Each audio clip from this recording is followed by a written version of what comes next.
Hey there. Tonight we're heading somewhere quiet. Somewhere with creaking stairs, thick velvet curtains, and a red ribbon tied loosely to the door handle.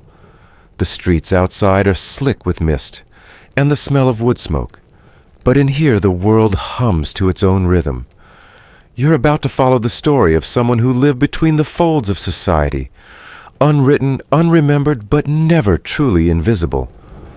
Her name is Marjeta. She's not a noblewoman or a scholar. She's just the daughter of a ruined craftsman in 15th century Bruges, who once thought her life would be filled with yarn and quiet winters by the loom. But that loom was pawned her father's hands gave out, and the debts grew teeth. So one evening, with no dramatic collapse or tearful goodbye, she stepped off the known path and knocked on a painted door. The handle was polished brass. The ribbon was red. The silence that answered it told her everything. If stories like this help you sleep, or maybe just give you something soft to hold on to at the end of a long day, feel free to subscribe, but only if you'd like. And tell me if you lived in a city like Bruges. Who might you have been a weaver's daughter, like Marjeta, a tired merchant's wife, a quiet observer on the edge of the candlelight? I'd love to know in the comments. Now let's follow her. The first thing that strikes you is the quiet. Not absence exactly, just a different kind of noise. The kind that hums under your skin. The house smells like old herbs and damp stone, overlaid with something faintly floral, and faintly burned like someone once tried to cover up the truth with too much perfume. You step inside and no one greets you. That too is a greeting. A woman you'll later call Madam is seated near the hearth, winding red ribbon through a coil around her fingers. She doesn't look up. She doesn't need to. She's already heard you. Another woman, older, not unkind, ushers you toward a room at the end of a crooked corridor. In your hands she places a folded yellow dress. It's creased at the waist, the sleeves trimmed in threadbare lace. You're meant to change. No words are offered, no explanations. Just fabric hallway door. You expect rules, a list, a lesson even. But none comes. Your silence is assumed. Your obedience, that's the audition. Here you're not trained, you're observed. Watch to see how you walk, how you sit, whether your hands tremble too much when they pour tea. And so you do what you've done most of your life. You keep your eyes open and your mouth closed. The room smells of old lavender, but not the kind from gardens. This is the crushed kind, tucked into corners with dust and pine needles. The candle is already burning. The bed is narrow. The mirror in the corner, clouded, streaked, unkind, isn't there for vanity. You'll come to learn that later. For now, you simply sit. The yellow dress rests beside you. You touch the lace at its collar and feel the thinnest trace of something once beautiful. In Bruges, during the 15th century, city authorities tolerated brothels as long as they operated in specific quarters and paid the proper taxes. While officially frowned upon, many were quietly registered, often under the patronage of religious officials. This odd blend of public disdain and private acceptance shaped everything about how such houses ran. They weren't loud. They didn't advertise. They simply existed like shadows stretching just beyond the lamplight. That's how you feel now. Just beyond. Not yet inside. Not fully outside. A pause wrapped in fabric and expectation.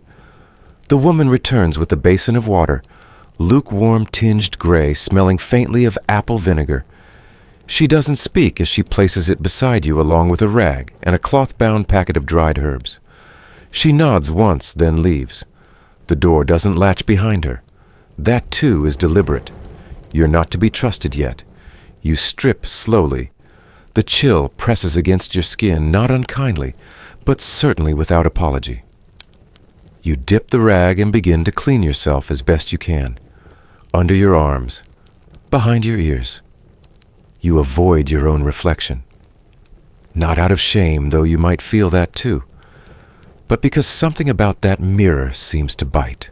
Later you'll learn to layer scents vinegar, to disinfect lavender, to mask mint to distract.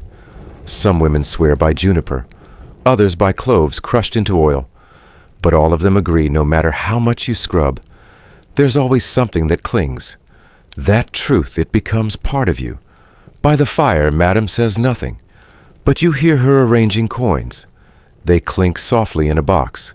That's how you know the evening has begun. Outside your door, you hear steps, some heavy, some careful, all of them coming for something. You clutch the yellow dress in your lap and realize it smells faintly of another woman, one who wore it before one who walked through the same door, perhaps one who left before dawn and was never named again. There are no clocks here, only candles, only glances, only that red ribbon wound and waiting. In 15th century Bruges, the municipal council permitted brothels to operate in a semi-legal limbo, so long as they stayed discreet, paid fines, and didn't offend religious sensibilities too openly. Ironically, the church itself owned property rented out for these purposes. The boundary between sacred and profane, in other words, was mostly bureaucratic. You don't know any of that yet. What you know is this: the bed is hard, the room is cold, the dress is too bright, and somewhere down the hallway someone is crying without sound. You lie back not knowing if you'll sleep. The candle sputters once, then twice. Then finally the dark wraps around you like an old story that's been waiting to be told. You are here. You are still. And the silence has welcomed you in its own quiet way. Morning comes not with songbirds, but with footsteps. Soft ones, bare feet on cool tile, and then the creak of old wood as someone pushes your door open, just enough to let the scent of boiled tea and burnt bread seep in. No knock, no words, just the silent announcement that sleep time is over if it ever really began. You sit up, the yellow dress already wrinkled from where you clutched it against your chest all night. The basin is gone, the rag too. Someone took them while you slept, though you never heard the door. The mirror, however, is still there, tilted slightly to the side, as if to avoid meeting your gaze too directly. You try looking into it just once. What you see isn't shame or even fear. It's something else. Something closer to blankness, as if the person looking back at you hasn't arrived yet. You rise slowly and brush down the dress with your hands. The fabric is thin but clean. There's a small tear under the arm. You'll learn to fix that yourself later with borrowed thread and a curved bone needle. But for now it remains. The tear is honest, like you. When you step into the hallway, you find the others already moving, some carrying linens, others trays, one girl sweeping the threshold with a bundle of dried herbs tied in twine. No one makes eye contact. They move around you like you're a shadow they've already grown used to. Your room is one of 6 on the upper floor, each the same size, each with a single narrow bed and a chipped ceramic bowl that holds leftover petals, or buttons, or nothing at all. At the end of the hall is a window no one opens. Dust gathers along the sill, disturbed only by the shifting light. You catch your reflection in the glass different from the mirror. Softer. Almost someone you might get to know eventually. Downstairs, Madam is once again by the hearth winding ribbon, in slow, even turns. This time she looks up. She doesn't smile, but she does raise one eyebrow just slightly. It's the closest thing to permission you'll get. You're told to clean the front parlor today. Not in words, in gestures. A finger tapped twice on the shelf of ledgers. A broom nudged your way. You take the handle and sweep in slow, deliberate arcs, careful not to stir too much dust at once. The broom bristles are uneven and smell faintly of rosemary. You find that comforting. There's a mirror on the parlor wall, larger than the one in your room. Oval, ringed with wood, stained a deep cherry brown. The glass is better here, less fogged. You catch a glimpse of 2 women behind you whispering as they fold linens. Neither of them acknowledges your glance. They're busy with their own rituals, their own roles. Still, you watch them in the mirror for a while, studying the way they move. The mirror is positioned oddly too high to see your whole reflection, too low to feel grand. It's just there. You'll realize later that it's not for admiring. It's for checking. Does the corset pinch unevenly? Is the hairpin off-center? Do the lashes look too heavy, too light? The mirror serves no vanity here. Only performance. Precision. In medieval Europe, mirrors were rare and expensive, often imported from Venice, where glassmakers mastered the delicate craft. Most brothels didn't have many, and when they did, it wasn't for luxury, it was for management. Presentation was currency.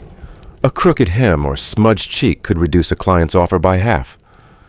So the mirror became less a symbol of ego and more a tool of trade. You catch your own eyes in the glass and try to hold the stare. It's harder than you thought. Something inside you flinches just a little, as if unsure whether it wants to be seen at all. Later, one of the women you've been watching, her name is Lena. You'll learn offers you a piece of dry plum bread. She doesn't speak, just sets it down beside your broom, then returns to folding. That's how kindness begins here. Not with words, with gestures, with offerings that can be taken or left without consequence. You eat the bread slowly, sitting on the back stoop, where the morning light slips between uneven planks. The city is stirring now. Carts rattle down cobbled streets. Someone calls for flour. A bell rings twice near the market, signaling the opening of stalls. You wonder if your father's old loom was sold there, if someone else's daughter is weaving now in your place. Your fingers brush against the hem of the yellow dress. The thread is pulling near the seam. It needs restitching. You make a note to borrow needle and thread later. Maybe from Lean. Maybe from the girl with the herb broom whose name you don't yet know. When you return inside, Madam is checking the ledgers. She doesn't look up, just gestures toward the hallway. Your cue. You return to your room and find the mirror has caught the light just right now angled, so that your entire face is illuminated. You sit on the bed and look at yourself fully for the first time. Not beautiful, not plain, just a face. A little tired, a little unsure, but whole. You smooth the dress again and tuck a loose strand of hair behind your ear. In this mirror, there's no audience, no act, just reflection. You wonder how long that will last. Across Europe, especially in places like Bruges brothels, often operated under strict guidelines regulating appearance.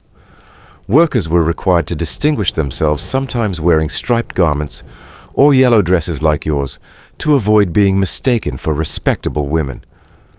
The mirror in this context became part of the system of compliance, a way to ensure visual distinction remained intact. But here in this moment, the mirror feels less like a tool and more like a witness, silent, unforgiving, and oddly familiar. As the day unfolds, you're given more to do, brushing out sheets, refolding cloth, learning how to pour wine from a jug, without spilling a single drop. There's a rhythm to it all, a choreography. No one teaches you the steps. You absorb them, one blink at a time. In the late afternoon, a client arrives early. Not for you, never for the newest girl. But you watch how it happens, how the curtain is drawn, how the voice changes pitch, how the mirror is adjusted just before the door closes. The girl who receives him, Agnes, you'll later learn, emerges with flushed cheeks and a faint smear of rouge she forgot to blend. She passes you on the stairs and gives the slightest shrug, a non-committal acknowledgement of your presence. Not unfriendly, not warm, just practical. You glance once more at the parlor mirror as you finish tidying. In it, your yellow dress looks almost golden in the late sun. It's still wrinkled, still a little long in the sleeves. But for the first time, it fits not your body but your place. As evening settles in the rooms upstairs, begin to glow with candlelight. The mirror in your room catches it, faintly haloing your silhouette, as you prepare to sit once more on the bed and wait. For what you're not sure. Instruction, permission. A sign. What you get instead is another quiet visit from the older woman, the one who brought the vinegar water. She leaves something on your table, a tiny pouch, tied with red thread. Inside are 3 beans, 1 black, 1 red, 1 white. She doesn't explain. She doesn't need to. You turn to the mirror pouch in hand. This time you don't flinch. You simply look. You wake before the sun not because of noise, but because of stillness. It's that peculiar kind of quiet. Only old buildings know thick-loaded, yet constantly shifting. The floorboards don't creak unless you hold your breath. The wind outside doesn't moan, but it presses against the shutters, like it wants to peek in. You sit up slowly in your narrow bed, the yellow dress bunched at your knees, and listen. Somewhere down the hall, someone is boiling water. The room is cooler this morning. You wrap the shawl across your shoulders, still smelling faintly of rosemary and starch. No one comes to wake you. No knock, no tray. This time, you're expected to join the rhythm on your own. You find the hallway empty, but not silent. Someone is humming downstairs a low tune with no words, only breath. You follow the smell of vinegar and mint to the rear of the house, where the women take turns preparing for the day. A shallow basin of water sits beside a cracked ceramic jug. One girl finishes rinsing her arms and hands, then moves on without a word. You step into her place. The water is tepid, slightly cloudy, with floating flecks of dried marjoram and peppermint. You recognize the scent. It's not exactly pleasant, but it's sharp enough to feel like something clean. Beside the basin is a square of linen frayed but soft, and a small tin of salve made from crushed lavender and lard. You dip the cloth in the water, wring it out, and begin your makeshift morning wash. Face first, then neck, then underarms. You don't rush. No one times you. But there's an unspoken rule here, clean enough to pretend. That's what the older girl whispered to you last night before sleep. You won't ever be truly clean, she said, tucking her knees to her chest in the bed beside yours. But if you smell like mint and look like you tried, that's close enough. She didn't offer her name. Maybe tomorrow. In medieval brothels, personal hygiene was heavily improvised. Most did not have access to proper bathing facilities. Indoor plumbing simply didn't exist, and communal bathhouses were either banned to brothel workers or too dangerous to visit regularly. So instead, they made do with small cloth washings, using vinegar herbs or alcohol-based tinctures, not for sterilization as we'd understand it today, but to minimize odor and discomfort.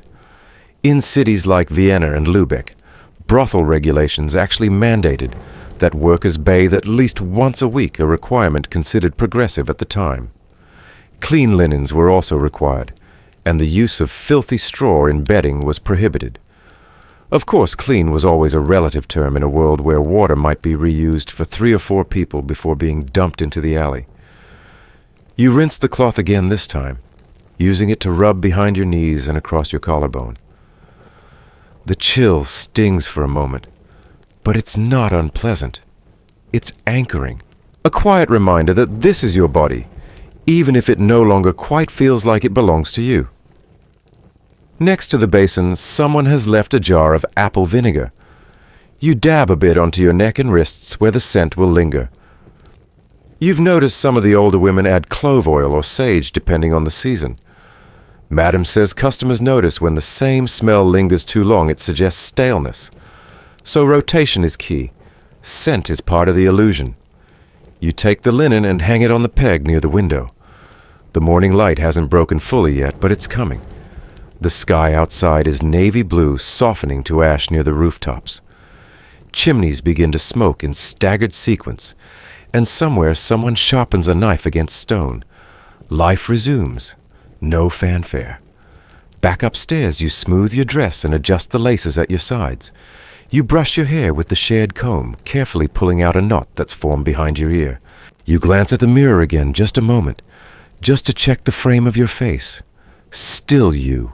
Still here. Downstairs, the women have gathered in the small dining room near the hearth. There are 7 of you in total, including the older girl who whispered about the vinegar wash, and a new one who arrived late last night, quiet, but with restless hands. Madam gives each of you a look not of affection, but of assessment. It's her job to know how many clients might request each girl that evening and how to space you out, so no one is too worn down, too ragged, too obviously tired. On the table sits a tray of coarse bread, a pot of barley tea, and a small bowl of soft goat cheese. You take your portion silently, finding your seat near the window. The others chat lightly in low tones. Never gossip, not yet just observations. A man passed out by the gate again. Someone threw stones at the painted door in the night. A loaf stolen from the market. Life continues in the margins. You eat slowly, noticing how each bite grounds you. The bread is stale, but dense enough to settle your stomach. The tea is warm and faintly bitter. It's not comfort. It's fuel. A girl named Elle's blonde, maybe 16, maybe 20, passes you a small pouch before you're done eating. Inside are 2 folded rags soaked in vinegar and thyme. You thank her with a nod. These are for use before and after clients, one to wipe down, one to freshen up. No one tells you exactly when to use them, but everyone knows when you don't. The smell gives it away. Historically, women in brothels were responsible for their own basic supplies: linens, cloths, herbs, even rags for cleaning. Some larger establishments provided minimal shared amenities, but most items had to be traded, reused, or gifted by more experienced women. A few brothels even had internal systems tokens for towels, charges for water. One establishment in Frankfurt is recorded to have implemented a late fee system. If a client stayed longer than paid for, the woman could charge extra or refuse the next visit. You finish your meal and fold the cloth napkin neatly before rising. Madam nods again, then points to a small chest near the stairs. Inside are linens. Today you'll help with laundry, carrying them out to the courtyard basin, wringing them dry, folding them with precision. Your arms will ache by noon, but the repetition will help steady your thoughts. At the basin, you meet the girl with the restless hands. Her name is Mira. She doesn't talk much, but she watches you with careful eyes. When you fumble with the bucket, she steadies it. When the soap slips into the water, she scoops it out with one swift flick of her wrist. She's been here longer than her face suggests. I used to work in a kitchen, she says suddenly. Her voice is raspy, unused. This isn't so different, just messier. Then she shrugs and goes back to scrubbing. You smile, grateful for the fragment of humanity. Around midday, the courtyard fills with steam from the hot water carried out in kettles.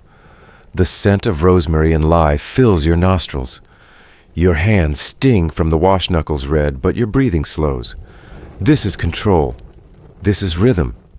In a life where little else is yours, this bucket, this cloth, this folding, these are the things you command. As the sun passes its highest point, you return the linens inside and hang your shawl near the fire to dry. The others begin preparations for evening, the quiet art of appearing effortless. Powder on the cheeks, hair pinned, dresses brushed free of lint, and always the herbal wash. You repeat the ritual again, this time with warm water if you're lucky. No one says a word. Everyone knows the schedule by now. Before dinner, Madam gathers you briefly to go over the list. 3 men tonight, 2 regulars, 1 traveler, no names. No, just descriptions. You are not on the list. Still too new. Still too unknown. You exhale, unsure whether to feel relieved or rejected. Upstairs, your room feels smaller now, but somehow more yours. You place the vinegar-soaked rags neatly in the corner and light the small candle near your bed. It flickers, softening the angles of the mirror, turning everything into suggestion. You sit for a moment, watching the smoke from the wick dance in the stillness. The scent of mint clings to your wrists. Outside, the city continues on carts rattling over cobbles. Dogs barking in alleys, someone shouting in Flemish near the well. You are part of it now, but also apart from it. As darkness settles, you hear Mira laugh for the first time. It's short, surprised, not entirely joyful, but real. You don't know what she's laughing at. You don't ask. Some things here are shared. Others are protected. You pull your shawl around your shoulders and lie back on the narrow bed. The vinegar smell is softer now, almost like memory. Tonight there will be no visitors for you, only dreams, and perhaps a little more clarity when you look into the mirror next. By the fourth morning, you no longer wait for permission. You wake wash with what little water remains in the basin and smooth the yellow dress over your knees before the sun lifts fully above the slate rooftops. You've learned which floorboards creak, which doors stick, and which girls prefer silence over small talk. You've begun, without realizing it, to disappear into the rhythm of the house. Today, Madame asked you this time with words to begin keeping track of the visitors. Not officially, not in ink, but in memory. She says it lightly while slicing cheese onto a board in the kitchen. You have a good head on your shoulders, she mutters, not looking up. Pay attention. Some girls forget what they owe, or who owes them. Then she slides the knife back into its slot and hands you a folded cloth napkin, as if to say the conversation is done. At first you don't understand. There's no notebook, no list. Just a nod toward the front parlor and a glance toward the window that faces the street. And so you begin watching. The first man of the day is easy. He walks with a limp favors. His left hand smells faintly of onions and burnt oil. He hums as he removes his gloves and his coin purse is tied with green thread. He requests Mira. Doesn't say her name, of course, just describes her laugh. You note that too. You sit in the parlor dusting the ledge near the window, pretending to polish the same brass candlestick for 20 minutes. Every detail matters. Not just for curiosity, but for protection. Because names aren't safe here. In many medieval brothels, especially in cities like Bruges, Cologne, and Avignon, clients were rarely recorded by name. It wasn't just discretion. It was policy. Written ledgers, if they existed, use symbols, initials, or physical descriptions instead of full identities. In some houses, only the madam was allowed to keep such records, and even then they were often hidden or destroyed frequently to avoid raids or scandal. But memory that couldn't be confiscated. Lena teaches you to recognize customers by their boots. Soft soles mean they're hiding something, she says one evening, rubbing balm into her hands. Iron heels mean they've never had to hide anything in their lives. You watch the next man enter. He smells of beeswax and wet wool. His coat is finely tailored, but his fingernails are dirty. He doesn't meet anyone's eye and speaks only once to request tea strong with mint. Mira again. She's popular, you realize. Not because she's beautiful, but because she's forgettable. That's what some men want. To vanish. You take note of the way he touches the hem of the curtain on his way upstairs. Softly. Twice. Like he's checking if it's real. You're not alone in this task. Agnes remembers the coins, who tips and who doesn't. Els watches for bruises. Lena listens to voices. Each of you holds part of the puzzle. Together you could paint a full picture. But you never do. That would be dangerous. Later that week, Madam shows you the drawer. Just once. It's in her upstairs office, tucked behind a row of scarves. Inside is a small leather-bound ledger. Pages loose, some inked, others marked only with dots or curved lines. She doesn't let you touch it. She simply shows you that it exists. This is in case I forget, she says, then shuts the drawer and turns back to her tea. In medieval records from Florence and Lubeck, some brothel madams were known to keep hidden ledgers, tracking powerful clients, not just for billing, but for protection and leverage. If the bishop, a judge, or a guildmaster became aggressive, a well-timed reminder of his visits could cool tempers or shift blame. There's even one account of a madam escaping charges by presenting a coded list of patrons during her trial, claiming she thought they were donors to the church. Marjeta, that is. You begin to understand the real currency of this place memory. Not sex, not even gold, but knowing who came through the door, what they whispered, and what they left behind. You also start to notice the girls' rituals after each client. Some light a candle. Some braid their hair. Some stand silently in the hallway, hands clasped behind their back, counting their breaths. You realize these are not random habits. They are ways of reclaiming time, of anchoring oneself after someone else has passed through your space. One evening, Madame gives you a test. She says, "Who was the man in the gray hat yesterday?" You answer, "Walked with a cane, smelled of tobacco, gave Mira 2 silver coins but no tip, complained about the bed." She nods. "Good. Remember him." When you ask why, she only shrugs and says he asked about you. You don't sleep well that night. The next day, Lena pulls you aside to warn you when someone asks for a new girl. Madame doesn't rush. She waits, lets them earn it first. Lena taps her finger to your temple and tells you to remember everything. You begin keeping your own notes in your head. Not just smells or sounds, but the way someone rubs his thumb when nervous. The way one man always turns his ring clockwise 3 times before removing his coat. The way another looks toward the mirror but never into it. And sometimes what they leave behind. Once a letter, unsealed, addressed to no one. Just a page of poetry and a pressed violet. Another time, a button carved from mother of pearl. You keep that one. It feels like a charm. There are stories hidden in these fragments, but you don't try to decode them. Not yet.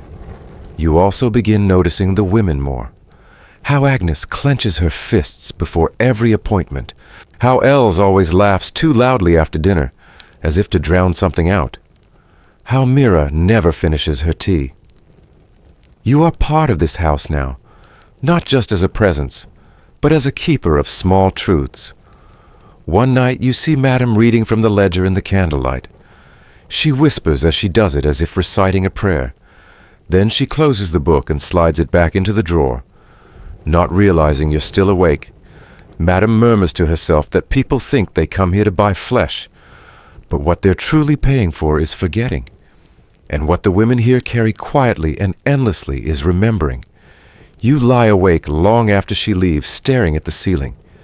You think of the man with the green threaded coin purse, of the girl who burned her old dress in the courtyard and never spoke again, of the scent of sage that lingered 3 days after a traveler vanished mid-visit. You're starting to understand what the house is. Not just a place of work, but a library with no shelves. Oh, a memory palace made of stone and soot and silence. You roll onto your side and close your eyes. You dream of a drawer that opens by itself and a mirror that remembers every face that ever passed. You first notice him not by his clothing, but by the way the room shifts when he enters. The air grows quieter, not colder exactly, just more aware. The way smoke hangs still in the hearth, how the candle on the windowsill steadies instead of flickers. He doesn't knock. Madame lets him in herself. She says nothing, and he speaks just once. The usual room. You're in the parlor rearranging ribbons by color, a task that could have been done in minutes but takes you hours by design. You see the hem of his robes as he passes dark wool frayed slightly at the edge, lined in a way that hints at money, but not ostentation. There's a soft creak as he takes the stairs. No rush, no hesitation. Madame glances in your direction and says, "You may go now." But she doesn't mean out. She means away. From here. From this. You pretend not to understand. You keep sorting. Later, Mira tells you, "That one's from the cathedral." She doesn't whisper, but she doesn't say it too loud either. He comes twice a week. Always leaves coin under the candlestick. Doesn't want change. Doesn't look at your face. You nod. You understand more than she says.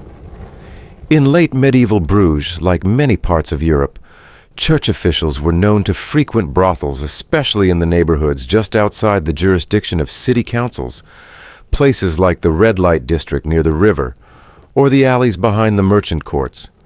These houses often operated on land owned or taxed by religious authorities, creating a quiet, sanctioned hypocrisy that everyone recognized and no one acknowledged out loud.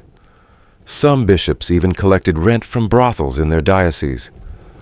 In Southwark, near London, for example, the Bishop of Winchester earned revenue from brothel operations, and the term Winchester geese became a slang reference to the women who worked under his domain.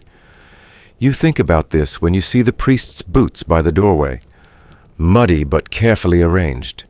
The soles are new, restitched, maintained with care. He's been here before, often enough to know not to track filth across the rugs. No one uses his name. He doesn't offer it, and Madame never asks. But everyone knows. Even the candle seems to burn a little differently after he's left, less warmly, more precisely. You ask Lena why no one says anything. She shrugs. Because we all need someone who pays on time and doesn't leave bruises. And because what he wants is easy. Then she adds, and maybe because we all still want to believe he believes something. Later that week, he returns. This time, you're in the hallway when he passes. He doesn't look at you, but you catch the scent incense and wet wool, with a trace of old paper like the inside of a prayer book. You wonder if he ever prays before or after. You wonder if he confesses. You wonder who hears it. Some say the church turned a blind eye out of necessity. Others argue it wasn't blindness at all, but a quiet form of control. By regulating and benefiting from brothels, they kept a hand on the pulse of the city's vices, managing them, shaping them, and using them as levers when needed. One evening, Madame muses aloud that historians still argue whether the clergy were truly ignorant or knowingly complicit. In her view, they were simply men with the same wants and the same excuses as everyone else. That night, you find yourself watching the stairs even after he's gone. You don't know why. Perhaps because there's something oddly fragile about his presence. Something too still. You see Agnes burning sage in her room after he leaves. He doesn't hurt anyone, she says. But he leaves the air too clean. You don't understand what she means until the next time he visits, and you realize how carefully he steps, how little he touches. How empty the room feels after. Some of the girls joke gently that he prays for them afterward. Some say he doesn't pray at all, just sits alone in the pews until dawn, tracing lines on the wood with his fingertips. Others believe he's been assigned to report on them, to watch, to gather, to control from the inside. But no one ever confirms, and no one asks him. The unspoken rule is simple: so long as he pays and doesn't speak your name, you let him pass. In the mirror, you watch him once. Just once. He's standing behind Mira as she pours wine. She doesn't flinch, but her shoulders tense. He says nothing, just lifts the cup and drinks. The candle on the table flickers once. Then it steadies. Somewhere in the city, a bell rings for evening mass. You begin to notice how many clients come after services. Men with soot on their hands from lighting church candles. Men who cross themselves as they leave. Men who leave tracts of Latin prayers, folded neatly under their coin. You wonder what their God thinks of all this. You wonder what yours would. One morning you find a small cross on the stairwell floor, bronze dull with wear. Not decorative, this one was meant to be touched, held, maybe kissed. You pick it up intending to leave it on the table, but instead you keep it in your pocket. You don't know why. Maybe you just want something someone forgot. A week later, a different priest visits. Younger, nervous, eyes too wide. He spills wine, apologizes 3 times. He looks at everyone too long, then not at all. Madame doesn't like him. Madame dismisses him as too green, the kind who always end up making trouble. She's right. He comes back drunk the following night, asks for someone who isn't on shift, yells when told no. Mira steps between them, firm, not afraid. Madame appears a moment later and says his name, his real name, and then he leaves. You realize then that even silence has limits. That names are not always weapons, but they are always keys. Used carefully, they can lock or unlock everything. You return to your room that night and find the candle already lit. Someone's left a sprig of thyme on your pillow. Protection, maybe. Or a joke. You tuck it into your book anyway. Over dinner, Elle slices an apple and tells you about a bishop in Avignon who used to visit the girls in the Red Quarter, then stand in the pulpit the next day to preach about purity. One of the women wrote a poem about him. She called it, "The Man Who Drank Honey But Denied the Bees." The bishop had her arrested for heresy, but the poem lived on. Someone carved it inside a church pew. You don't know if the story is true. You don't ask. You just smile and take another slice of apple. Because in this place, stories are currency too. Just like coin. Just like silence. Just like names. You lie awake again that night, thinking of the priest who walks without noise, who smells of incense and damp stone, who leaves nothing behind, not even guilt. And you wonder how many like him pass through this house, and how many leave their faith behind at the door next to their boots. You touch the bronze cross in your pocket and realize you don't want to return it. You just want to remember that someone once dropped it here. By the time a full month had passed in the house, the silence had begun to speak in languages you hadn't realized could exist. You no longer needed words to understand fear, or caution, or danger, or when to knock, or when not to. That morning you noticed it for the first time, not the ribbon itself, but the absence of a hand on the handle. The door was closed tightly, but something about the space around it felt stiff, like the hallway was holding its breath. A narrow strip of red cloth, frayed at the edges, slightly uneven, looped around the metal handle. One turn only. Clean. Deliberate. No one explained. No one had to. In this house, signs were never announced. They were hung or folded or left resting beside a candle. That was how you learned them. By paying attention. You'd seen ribbons used elsewhere, of course, in the market, tied around a goat's horn, to show it had been spoken for, or knotted around the wrist of a bride on her wedding day. But here the ribbon's meaning wasn't joy. It was boundary, and boundary in this house was sacred. You passed the door slowly. Mira's room. She always used red. The girls had their own systems, their own slight deviations in shade or knotting style, but everyone understood the basics. One loop over the knob meant occupied. 2 loops meant do not enter no matter what. That was the only rule everyone followed without question. Even Madam, even the clients, which, now that you thought of it, made the rule feel older than the house itself. Like it had been passed down not just from room to room, but from century to century. Unwritten, but carved into the woodwork of every place like this. There were days when the ribbon stayed up long after the client had gone. That was the clearest sign of all. When the girl behind the door needed time. Not to recover, because that would imply healing, but to reassemble. To put herself back into the shape that the world expected. And then there were the days when the red ribbon became 2 loops. Tighter. Thicker, sometimes doubled back on itself, sometimes accompanied by a different object, left in plain sight, a shoe placed facing inward, or a scarf covering the mirror. These were the moments that spoke volumes. You didn't need to know what happened, only that something had. One of the first times you saw it, a doubled ribbon on Lena's door, you hesitated near the stairwell. You didn't knock. You didn't ask. But you left a sprig of dried lavender near the hinge. You didn't expect it to be noticed. But the next morning you found a ribbon tied around your basin faucet. Pale blue. A thank you, maybe. The women in this house didn't exchange affection the way families did. There were no embraces, no warm words over tea. But these small signals, these fluttering threads and tucked herbs and wordless tokens, were their own form of care. And care in a place like this had to be subtle to survive. One afternoon you asked Agnes softly if the red ribbon had always been the rule. She smiled but didn't answer directly.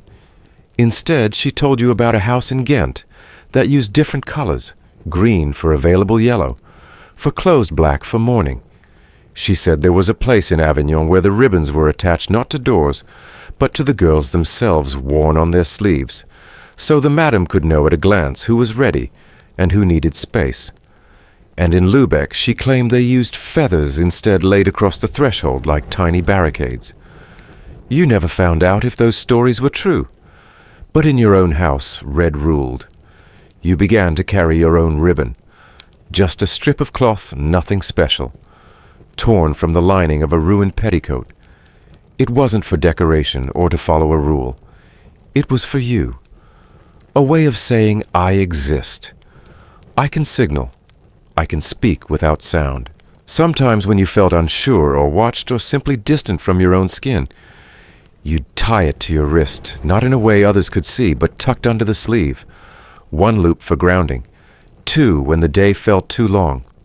It became a habit, a ritual, a kind of tether. And soon you saw how many others had their own versions. Agnes, for instance, wore a bead on a chain that she fingered when she thought no one noticed. Else tucked a twig of rosemary in the hem of her shift every Sunday, regardless of whether she saw a client. Mira lined the inside of her drawer with crushed camphor leaves and refused to explain why.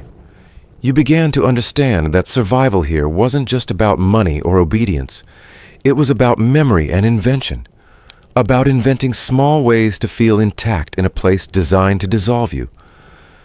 It was also about watching for the moment the signals changed, because the ribbon wasn't just for the women. Clients noticed it too, at least the ones who came often enough. Some respected it. Others used it as a challenge. The worst would pretend they hadn't seen it at all. That was why Madame had installed the latch hidden inside near the baseboard, a sliding piece of wood, old and smooth, that locked the door from the inside without a sound. You learned to test it before every appointment, not because you expected to need it, but because expectation wasn't the point. Preparedness was. You remember the first time you used it, not for danger, but for peace. You'd just seen someone off, nothing frightening, nothing loud, just the usual drifting fog that followed certain men. You needed stillness. You lit a candle, tied the ribbon, secured the latch, and sat with your back to the door until the wax burned down. When you emerged 2 hours later, no one asked where you'd been, but you found a plum on your pillow, fresh, slightly bruised. You knew it was Elle's, her quiet way of saying, I get it. Sometimes the ribbon meant don't come in. Sometimes it meant come back later with something sweet. The symbolism of cloth in medieval life extended far beyond brothels. Ribbons, girdles, and other textile tokens were often imbued with spiritual, romantic, or medicinal meaning. In courtly love traditions, a lady's favor might be a kerchief tied to a knight's lance. In medicine, strips of wool were dyed and burned in rituals of healing. And in domestic spaces, colored thread was sometimes used to mark the beds of women in confinement berth or bleeding or mourning, so that others would know to approach softly or not at all. And so a ribbon on a doorknob, especially a red one, was never just a decoration. It was a marker, a flag, a signal fire reduced to fabric. There's a story that floats through the house, never confirmed, but always whispered, about a girl long before your time who tied 2 red ribbons to her door every night for weeks, not because she was in danger, but because she feared what the nights might bring. She slept with a blade beneath her mattress and salt on her windowsill. She never spoke of why. But then one day the ribbons stopped appearing, and she was gone. Some say she left with a merchant. Others claim she was taken. No one knows for sure. But her room remained empty for a season, not cleaned, not reassigned, just still. They say Madame placed a bowl of water inside and a rose, and locked the door for 30 days. No one asks about the girl anymore, but her door still creaks differently than the rest. You too begin to sense the difference in rooms, in what lingers after someone leaves, in how the dust settles, in how the light bends through lace curtains at sunset. There are days when the ribbon you tie is for others, not to signal your own space, but to protect someone else's. You find yourself hanging it on Agnes's door one morning, when she looks pale and withdrawn. She doesn't acknowledge it, but she doesn't remove it either. That's enough. And there are nights when no one hangs a ribbon, but everyone walks more softly anyway, as if the whole house has tied itself closed for a time. There is one moment that stays with you. Late winter, the wind like a blade. A man arrives unfamiliar loud. Madam greets him with a tone you've never heard before, measured but cold. As he climbs the stairs, you see her fingers twitch toward the red ribbon on the hallway hook. But she doesn't use it. Instead, she calls Els over and sends her out to the courtyard. No explanation, just a task. The next morning, there is a bucket of ash by the hearth, and someone has drawn a line across the threshold with it. Not a ribbon, but just as clear. The house responds in layers. Sometimes ribbon, sometimes scent, sometimes silence itself. You learn to read it all, and in time you begin to feel like part of the fabric. Not trapped, not broken, just woven in. You begin wearing the beads before you believe in them. At first, they're just a necklace, rough wooden, half-worn smooth by fingers long gone. The scent clings to it, a mix of old lavender, crushed sage, and something sharper underneath, like clove or rosemary dried too long. Someone says it belonged to a girl who left the house before your time. Another says it was forgotten by a client who feared illness more than sin. The truth doesn't matter. What matters is the way the beads feel in your hand, the way they carry silence without needing to explain it. They aren't pretty. The string has frayed near the clasp, and the finish on the wood has long since faded. But you keep them close, sometimes around your neck, sometimes looped around your wrist, sometimes tucked inside your sleeve where only you can feel them. You don't wear them for faith, or at least not for the kind written in Latin on the walls of the cathedral. You wear them because the smell calms your breath, and the weight reminds you that you're still here. Other women in the house wear things too. Mira has a bit of string around her ankle dyed blue with some plant dye she won't name. Lena hides a ribbon under her bodice green and frayed folded over a dried bay leaf. Agnes, practical as always, carries a single white bean in the lining of her pocket. For the guards, she says one night, if your name's not spoken, they can't take you.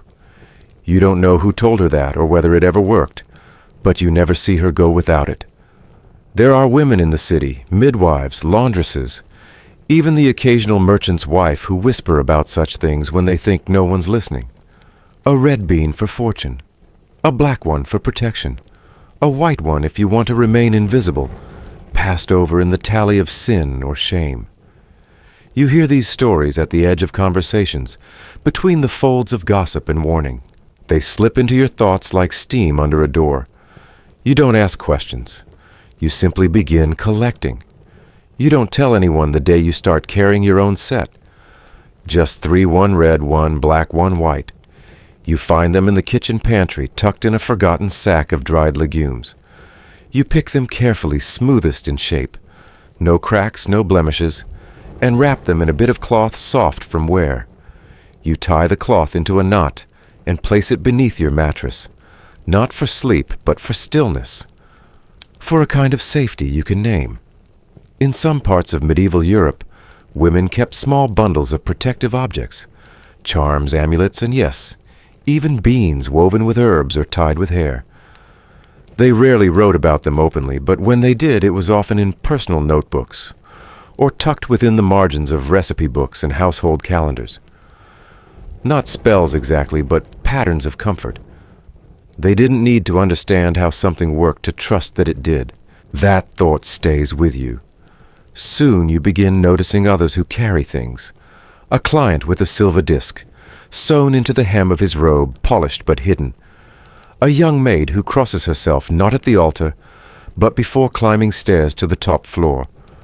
A butcher's son who smells of salt and pork fat, but always leaves a sprig of thyme on the windowsill. It isn't about belief. It's about rhythm, repetition, the human need to trace meaning onto the things we touch again and again until it feels like safety. You ask no one for validation. No one tells you you're right or wrong. But one day when Mira finds your little pouch of beans while changing the sheets, she doesn't laugh. She just nods once and hands it back, folding the fabric carefully before placing it in your palm. That's enough. There's something about the old prayer beads that begins to shift for you too. Once you wore them only for the scent. Now you find yourself rolling them between your fingers, without realizing one bead, then another, then another. Not quite prayer, not quite counting. Just a rhythm that steadies your hands when the wind outside howls louder than usual. In the chapel nearby, the bells toll for morning mass. You don't go. None of you do unless called, but you still listen. The sound echoes through the stones and finds your bones whether you want it to or not. Sometimes you wonder if that's what belief is, something that finds you even when you aren't looking. The madam doesn't comment on the little charms the women keep, but she doesn't discourage them either. Perhaps she understands. Perhaps she once carried something too. You once saw her press her fingers to a knot in the wall beside the stairwell. No one else seemed to notice. You haven't asked. One afternoon, while sweeping the corners of the parlor, you find something caught beneath a loose floorboard, a strand of hair braided and tied with twine, tucked beneath a sliver of birch bark. It feels old, intimate. You pause, uncertain whether to move it. Instead, you replace the board and keep the knowledge to yourself. Another time, a client requests that a small pouch around his neck never be removed. Not by hands, not by accident, not even during sleep. He doesn't say why. But as he undresses, you catch a faint clinking sound like stones or maybe bone. You don't ask. What matters more than the truth is the need behind it. In the middle of winter, when the cold has settled so deep into the stone that no fire seems to touch it, Agnes begins rubbing rosemary oil into her wrists before bed. Keeps dreams clean, she mutters. No one questions her. You begin doing the same, not for dreams necessarily, but because the scent reminds you of something outside the walls, something still alive. Lena, ever superstitious, starts placing 3 pieces of salt on the threshold of her door each night. When a new girl asks what it's for, Lena just shrugs. The guards, she says again. The wrong ones. It's always the guards. The fear of being named rounded up disappeared. In one record from 14th century Italy, a midwife listed the things she kept tied in her apron: dried basil, 2 white beans a tooth, and a fragment of Psalms. Not for power, she claimed, but for peace. You wonder sometimes what you would write if you had such a ledger. A pair of worn beads strung long before your time. A cloth bundle of 3 beans. A tiny scallop shell left behind in a room last month, now resting in your drawer. A pressed violet. A button, all small. All quiet. All heavy in their own way. Faith for you isn't a structure anymore. It's not stone or incense, or the Latin you once tried to memorize. It's what you carry, and what you choose not to let go of. It's the breath you hold when you light the single candle in your room each night, the one you never let burn all the way down. You still don't pray.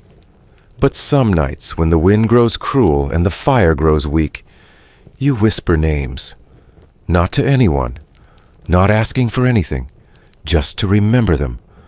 Just to keep them alive in your mouth. You touch the beads and count nothing, and somehow that's enough.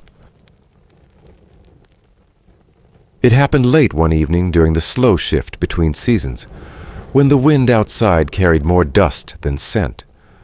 That night, Marjeta was asked to light the good candles, the ones scented faintly with bay leaf and elderflower, and to wear the crimson laces on her sleeves. No explanation followed, only a nod from Madame and a quiet glance toward the upper hall. The guest arrived just after the bells finished ringing from the town square. His cloak was lined, his boots stitched in a pattern that meant something to someone, though not to her. She did as she was told. She listened more than she spoke, and she remembered. She remembered the way his glove never left his right hand, even while he poured wine. She remembered how he checked the locks twice, and how he seemed to flinch when the floor creaked under his step.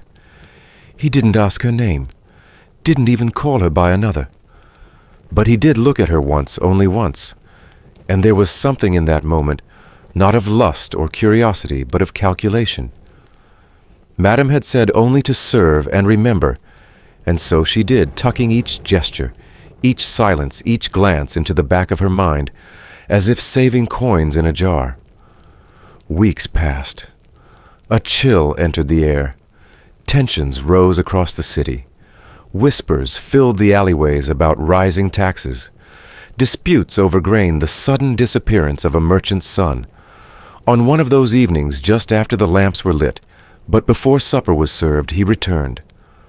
Or perhaps it wasn't him. The figure wore no noble colors, and the cloak was plain this time, stained with road dust.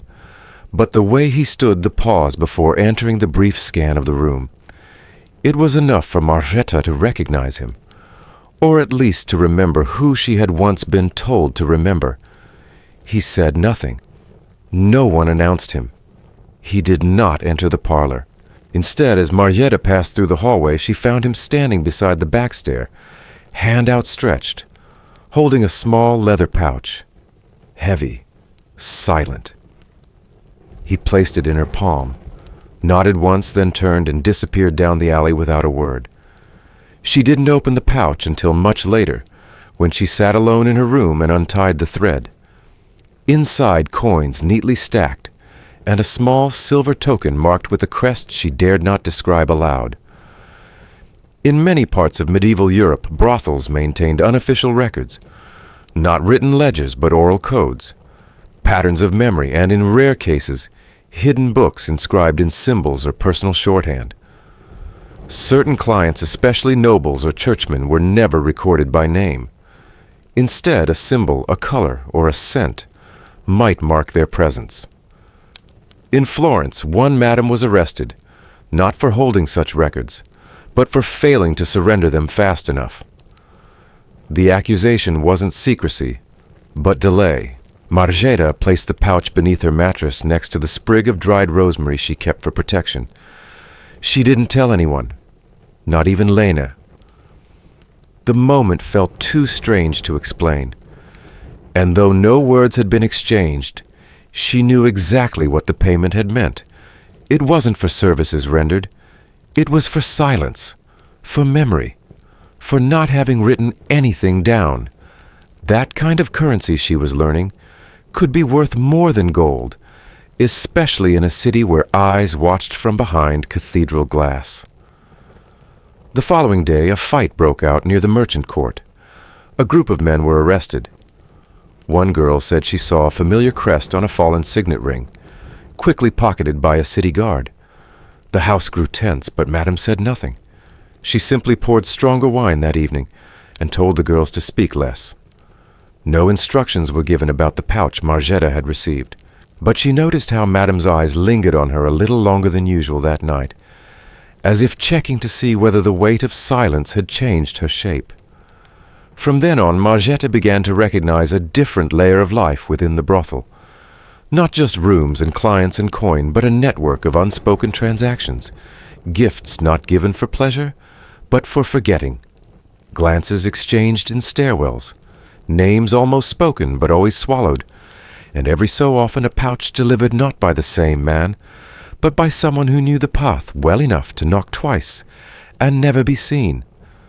The house had its secrets, and so did she. There was a ritual, she realized, to handling such silence. Some girls washed their hands afterward, even if untouched.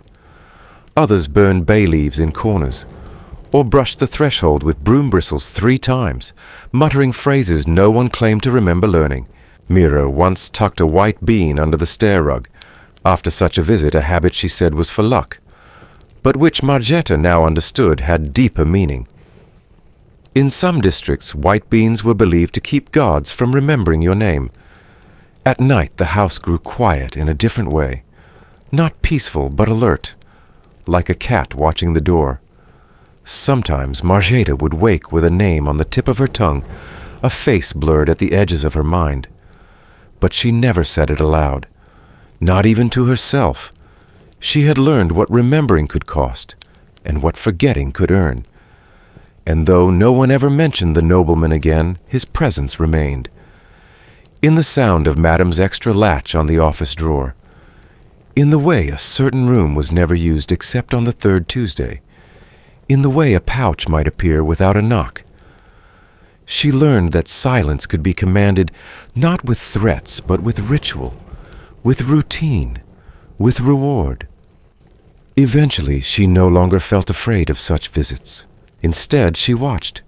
She took note. She stitched the memories into her thoughts like lining into a cloak, hidden, protective, essential. And as autumn deepened, as the winds turned colder, and the alley's shadows grew longer, she understood something more profound, that the house was not just a place where men came to forget. It was a place where women were trained quietly, slowly, without ever calling it by name, to remember the world no one else was allowed to see, to hold the strings of unseen stories, to carry the unspoken histories of power, guilt, transaction, and grace. And sometimes all that memory led to was a purse of coins. Other times it led to survival. She kept the silver token in a box beneath her bed, not for value, but because it reminded her that silence had weight, and memory had shape, and that sometimes doing exactly what you're told, and nothing more, could be the most dangerous power of all. It began with absence, not noise. No farewells, no rustling bags, not even the creak of a hinge. Just a stillness too quiet for a house that usually hummed with breath and fabric and fire. When Marjeta came down that morning, the air smelled slightly of damp linen and faint lavender, but something else lingered, something that hinted at a missing thread in the pattern of the day. She noticed it first in the way the hearth had not been stirred, and again in the way Mira kept her eyes on the floor. It wasn't until Madame walked past the parlor with a folded gown in her arms that Marjeta understood. The gown, faded rose with a brocade hem, belonged to Els. Older, sharp-eyed Els, who once said she'd outlast every man who thought his coin gave him a voice. Els who sang while brushing her hair, who always gave Marjeta the larger slice of pear, who never cried, even when drunk. Madame didn't say a word. She simply opened the wooden chest in the corner room, the one with the brass hinges and the carved poppies, and laid the gown inside. She pressed it down, flat, smoothed it once and closed the lid. The latch clicked with a sound far too soft for what it meant. In some brothels across medieval Europe, when a woman left by choice or by force, her belongings were never reused. A trunk might be designated for her alone, a token of respect or superstition or both. The belief that her presence, her scent, her memory should not be passed to another, as if the fabric itself had learned too much. No one asked where Els had gone, and perhaps that was the rule. To ask was to admit that some girls could leave, that this place was not the end of all paths. Some believed she'd found a protector, someone with coin and kindness. Others said she joined a traveling troupe of performers. One whispered that she'd been seen boarding a cart toward the southern road, carrying nothing but a bundle, and her boots tied by the laces. Marjeta found the quiet unsettling. She'd always assumed leaving would involve more dramateers shouting, maybe slam doors. But instead it arrived like fog, soft, uninvited, and irreversible. Later that evening, as she prepared her shift, Marjeta noticed a torn lace on her bodice. She retrieved needle and thread and sat by the window where the light was best. As she sewed, her hands steady but her chest tight, she found herself thinking of Elsa's laughter, of the old songs she sang from her hometown near Ghent. And she wondered where those songs would echo now. She tied off the final knot with more care than usual. For the first time she realized she might one day leave too, and that she wanted to. Some brothel records from the Low Countries mention girls who walked away and never returned, some married off others, joining traveling plays, and a rare few who became midwives or innkeepers. One story tells of a former courtesan buried near Dijon, with her drinking cup set atop her grave, her only request being that it never go dry even in memory. Marjeta asked Madame nothing, but that night she lingered a little longer by the storage chest. Not to open it, but to acknowledge that it existed, that one day her own gown might be folded and placed inside, not as an ending, but as a mark of departure. The house continued its rhythm. Clients came and went. Firewood was stacked, bread-baked letters slipped under the door. But in the spaces between, Marjeta felt something shift. The knowledge that not everyone stayed, that this place with all its ritual and routine was not a trap, but a crossroads. And that realization made everything feel different. Even the way she climbed the stairs, even the way she looked at the red cord on her door. She no longer saw it just as a warning. She saw it as a choice. The next morning she found a sprig of lavender on her windowsill. Mira said nothing. No one claimed it. But Marjeta tucked it into the lining of her satchel anyway. Because it mattered. Because someone had left. And because she might too. The fog outside the window had lifted slightly by then.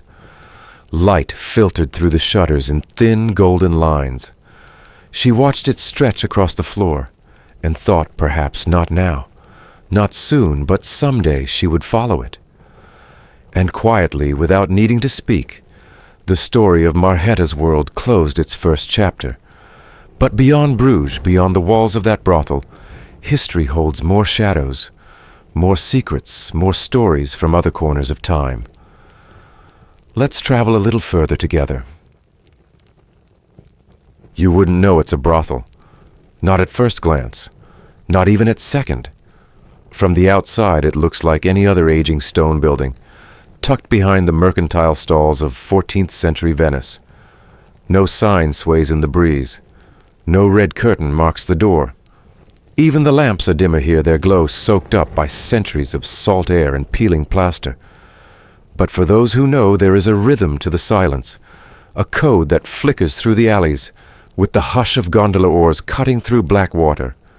You are not Marjeta anymore. This isn't Bruges. It is La Serenissima. And here discretion is an art form more valuable than glass or lace. The woman who lets you in says nothing. She doesn't ask your name. She doesn't take your hand. She simply opens the door after the second pause, following 3 measured knocks, one long, 2 short, then vanishes back into shadow. That is how it begins. Inside the hall is lined with drapes of muted silk, their color dulled not by wear but by design. The silence isn't empty, it's cultivated. You walk softly because the floors seem to ask it. The others already inside do not look at you, but they see you all the same. There are nods, glances, the flicker of fingers brushing fabric in coded acknowledgement. This house speaks in gestures. Later you'll learn the rules, the real ones. Not what's pinned in taverns or whispered in markets, but the ones etched in action. Here, if the red cord is wrapped twice around the knob of the garden door, no one enters, not even the madam. If a silk sash is hung at the stair bend, it means the second floor is closed. And if the shutters are all left half closed before sunrise, the house will not open that night. None of these things are written, but all of them are enforced. By the 1300s, Venice had already developed one of the most complex brothel management systems in Europe. With pressure mounting from both the church and local guilds, the city devised an unofficial truce. Pleasure could exist, but only behind veils. Venetian brothels operated in silence, and shadow often protected by noble families who benefited from their earnings. Names were never spoken aloud. Clients were identified by knock patterns and left no records behind. And that is how the brothel survives. In silence through silence. You take a room in the attic. It smells of lemon oil and old wood. From the small window you can see rooftops angling toward the Grand Canal, their edges blurred by mist.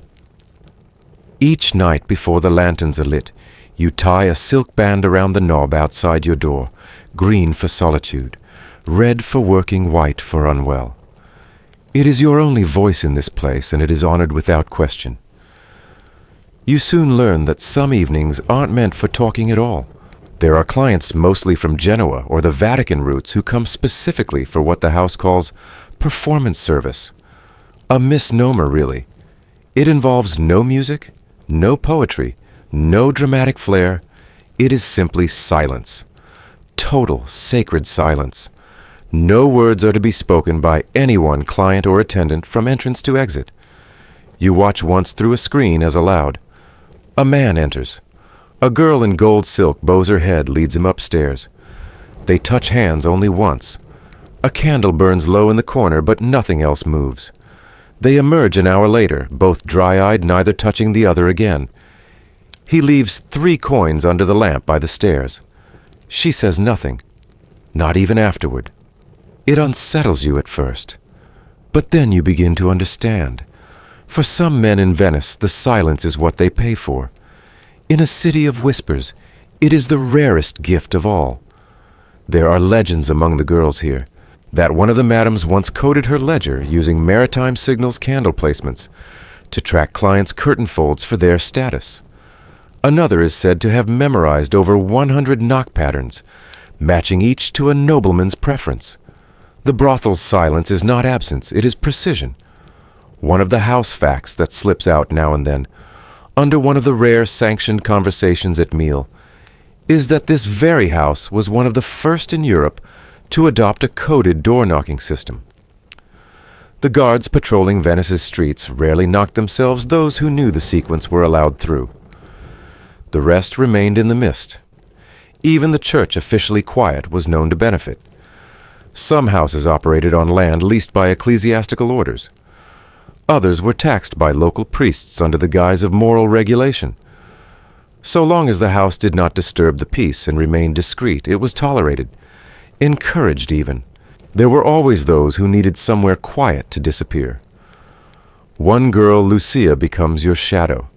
She teaches you how to fold the silk in your hair to signal "do not disturb" without touching the door, how to rest your hand on the window's outer sill to mark that a guest has overstayed, how to rearrange the teacups in the hallway cabinet as a silent alert to the kitchen that a difficult client is upstairs.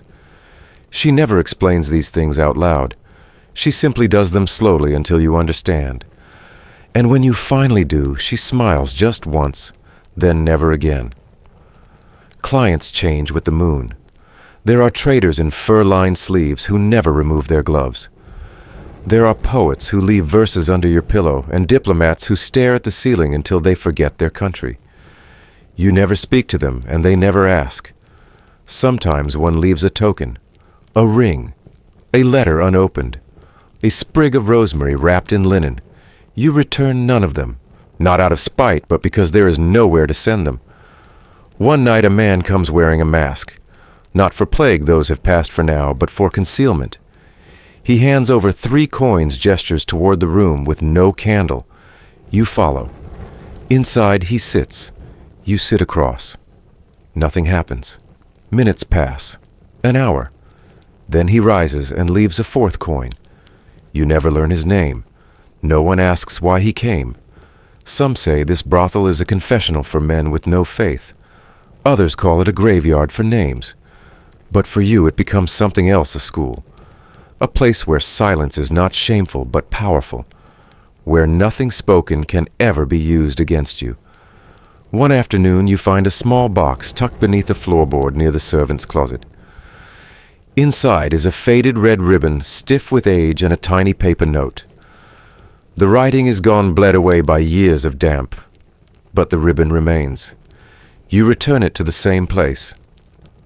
Some things aren't yours to remember. By the turn of the century, this house, like others in Venice, will fade from city records. The Republic's laws tighten, the church flexes, and soon the red light districts will vanish behind the language of morality and trade. But for now, this house still breathes in its silence. And as you walk the hall that evening, adjusting the white sash on your doorknob, you feel it breathe around you. You never hear your name in this house. And somehow that's comforting. Because here in the hush between footsteps and the soft click of a bolt, you've learned that silence can be sanctuary, and memory, when carried without words, can outlive any name. But not every brothel whispered. Some burned incense and song into every corner. In Edo period Japan, the pleasure quarters were anything but quiet.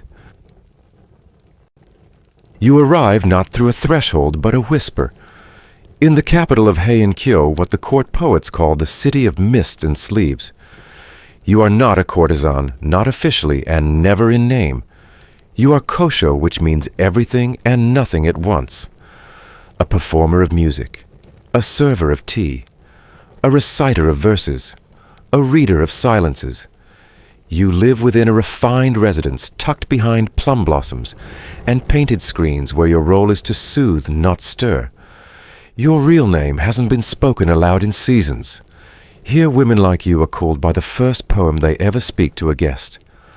Not chosen, but spoken words trembling from your mouth, like incense curling toward a ceiling beam.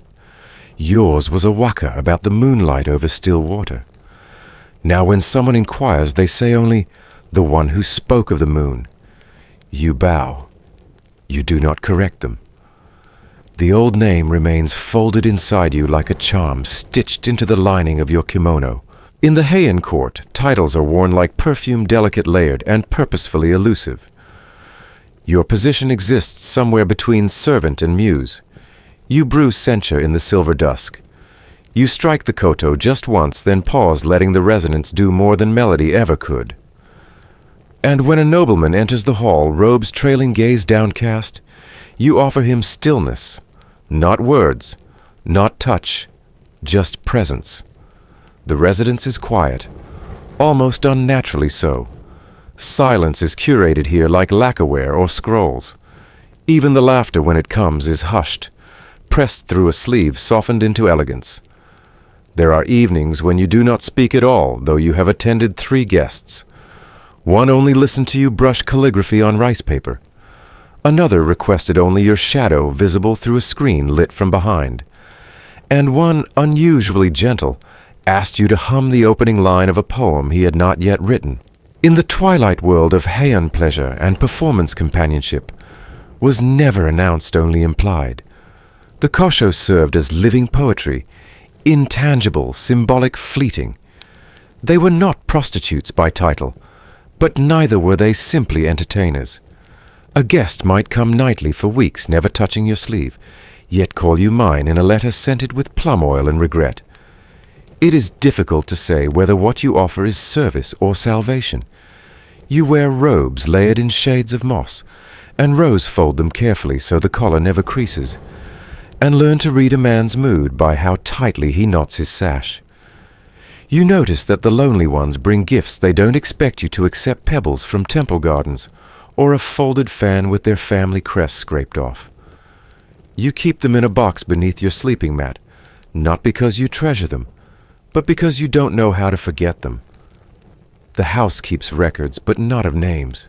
Each guest is logged only by the time of arrival, the color of the ink they request, or the poem they leave behind, if any. A pink blossom drawn in haste might signal grief. A verse copied from the Manyoshu may hint at guilt. You are expected to interpret, not inquire. In historical records of the Heian period, especially in diaries like the Pillow Book of Sei Shonagon or the Sarashina Diary, there are glimpses of these refined houses, places where women lived half in the world and half beyond it. The term kosho, though rarely formalized, appears in palace inventories and court scrolls, often next to words like biwa incense or inkstone objects of art and accompaniment. You begin to suspect that everyone here is half invented.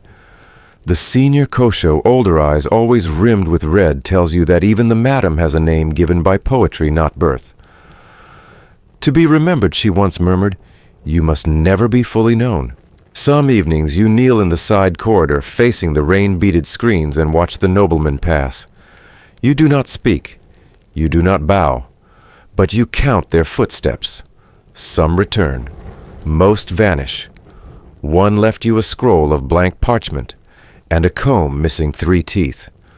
Another left nothing at all but the scent of sandalwood haunted your sleeve for days.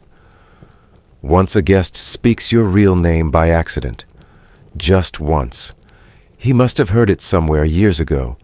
He does not realize what he's said. You do. You drop the fan in your lap. You do not correct him. You only lower your eyes and let the silence stretch long enough for the word to dissolve. That night you burn a slip of paper in the hearth. Not his name yours. Just a kanji carefully inked. The fire licks it away as if it had never existed. In Heian, Japan, many women in artistic service lived under layered identities. Some records described them only by the colors they wore, or the titles of poems they recited. There are legends of women who vanished entirely from official history, yet lived vividly in verse immortalized as metaphors in anthologies bound by noble hands. Some were buried without family names, but with small markers. A brush, a folded robe, or a line from a beloved poem carved into stone. You sometimes dream of those tombs. Not grand, just enough space for quiet. One morning you rise before the bell and find a sprig of shiso tucked behind the water basin. You don't know who left it. Perhaps a senior kosho, or perhaps no one at all. You take it as a sign of protection, of renewal, or simply of being seen. And when a new girl arrives barely 13 eyes too wide for this place, you help her tie her sash. You tell her not to fear the silence. That silence here is just another kind of language. As she walks down the corridor, you notice her clutching a folded paper. You smile faintly. Soon she will have her own poem, her own name. You light incense and prepare the tea. The shadows on the screens grow longer. Another guest will arrive soon. Not for you, perhaps, but someone who has forgotten what comfort sounds like until they hear your steps across the floor. And as the seasons shift, you understand that to be forgotten by the world but remembered in verse is not such a lonely fate after all. Because in this house, history is made not of titles or triumphs, but of small gestures that echo like poems, read only once but never truly lost. You live in the quarter with no name, at least none spoken aloud. There are names, of course, euphemisms mostly. The quiet wing, the perfumed court, the shaded corridor. But within the marble arches of the palace, this part of the world is simply called that place, the one behind the last set of doors, where men do not go unless summoned, and where voices move softly like smoke between hanging curtains. You don't remember arriving, or perhaps you do, but you've chosen not to. Like most women here, your presence began not with ceremony, but with silence. You were selected, not asked, not invited, chosen for your hair, your gait, your wrists, not your name. That was left behind the day you crossed into the women's wing of the Safavid Palace. There are many layers to this world. Outer courtyards for nurses and wet nurses, inner chambers for legal wives, and farthest still behind scented tapestries and geometric mashrabia screens is the Gak Am Tam, the silent quarter. That is where you belong, where sound goes to sleep, and where women live as shadows for the eyes of only one man, the Shah. You were given a robe of pale silk, a soft mat beside the fountain, and 3 things to learn music: fragrance and stillness, especially that last one. Your duties are not officially recorded. There is no document, no decree, but everyone understands your purpose. You are not a servant, not quite a courtesan, not a dancer. You are something more subtle. You are trained to sit beautifully, to turn pages of poetry with precise fingertips, to refill a goblet before it's asked, to compose a room with your presence, and to leave that room with no trace. Your days begin at dawn with a bowl of rosewater and a single drop of lemon oil placed on the stone ledge beside your door. That scent means you are not to speak that day. If instead there is cardamom, you may sing during instruction. If there is myrrh, you are being watched. No one explains these codes. You are simply expected to understand. In 17th century Safavid Persia, particularly under Shah Abbas I and his successors, royal concubines and attendants were often segregated within palace complexes into specialized quarters. The innermost wings, including those referenced in later memoirs as angles of silence, were reserved for women selected not merely for appearance, but for the refinement of their training. Some became experts in music poetry or the delicate art of scent, an area particularly prized by the Safavid elite. While rarely acknowledged by name, these women played a vital role in shaping the atmosphere and aesthetics of courtly life. Your tutor is a woman named Nessa. She is older than most here, and no longer visits the imperial gatherings. Her voice smells faintly of cloves. She teaches you how to extract scent from crushed petals, using rice powder and cloth, how to bind oils without losing their purity, how to layer perfumes so they do not battle each other but dance. The first rule of fragrance, she murmurs one day as you press a fig blossom between glass, is that no one should know where it begins. You come to understand her meaning over time. Scent in this place is both invitation and disguise. When the Shah visits rarely, he follows fragrance like a trail. Women wait not with words, but with the signature of their own concoction. A whisper of saffron, a trace of orange rind. If he lingers, you've succeeded. If he passes, you wash it away. Some women are known for particular scents. Yasmin favors cedar and milk. Orva always smells like dried mint. The youngest, barely 15, wears nothing but sweet basil steeped in vinegar. And you eventually claim your own quince and amber, with a thread of musk. It's not the most elegant, but it is remembered. Among the many peculiar beliefs of the time, one whispered rumor endures that a woman capable of crafting a perfume so distinct it lingers after she leaves the room will one day be rewarded with bolts of imperial silk. Not a title, not a name, but silk worn only by those considered worthy of being seen. No one speaks this aloud, of course. But sometimes you see fingers lingering just a little longer on the fabric samples laid out during instruction. You see eyes flick to the corridor when a rare swatch of velvet appears on a messenger's tray. The unspoken world is louder than any song. There are other rules here, ones you learn slowly. Never look directly at the Shah unless addressed. Never let your sleeves fall over your wrists. Never sing in a language he does not understand. And above all, do not cry where someone can hear. In the gardens, you are allowed to walk only in pairs, only during the hour after prayers. You speak softly of memories you no longer own, of families you no longer mention. One girl once whispered that she remembered her grandmother's voice, only to be removed from the wing that same night. No one saw her again. That is the danger of remembering too much. You do not dream not in the usual way. You drift instead through patterns, latticework shadows, tiled ceilings, silk threads stretched over embroidery rings, the soft hush of papyrus pages, as Nessa reads poems written centuries ago by women even more forgotten than you. One of them wrote, "I lived beside the scent of apricots, and died with my name still closed in the jar." It is your favorite line. Sometimes men arrive with gifts, not for you, never for you, but for the wing. Boxes of sugared pistachios, a lute strung with golden thread, ink brushes tipped with ivory. You unwrap them silently and arrange them on the central table, next to the calligraphy sheets and perfume dishes. One day a gift arrives addressed with only a single character, neither a word nor a name, but a symbol drawn in lapis ink. You recognize it. It was the shape you once used to mark your perfumes before you were brought here. Someone remembered, but you say nothing. You burn the ribbon in private and keep the wax seal tucked in your sleeve for weeks. Life here is measured in details. How many steps from your door to the basin? How many drops of clove oil soothe a burn?